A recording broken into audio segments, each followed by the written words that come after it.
not identified the shooter. Video shows disappointed fans leaving PNC Arena early this morning. Many of them held out for nearly 6 hours during that game. WRAL's Nia Harden shows us how they're feeling about being a part of history, but also dealing with a loss.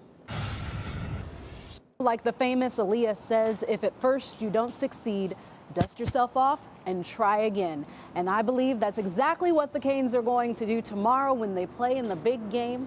A lot of fans were still out here to let them know that they are still excited that they have made it this far. They were asking for autographs at 3 a.m. And so the fans getting those autographs from players who were probably just as exhausted after this game had ended at 2 o'clock in the morning. We're talking nearly 6 hours after the game had started when this all happened. And you know, for history, when we're talking about that, this was history not only for Carolina, but also history for Florida having the longest game. And then it was the 6th longest game in NHL history. Every time fans thought the game was close to being over, they would leave and then start rushing back. Honestly, I thought I was going to be here for maybe 3 or 4 periods, but it lasted longer than I expected to.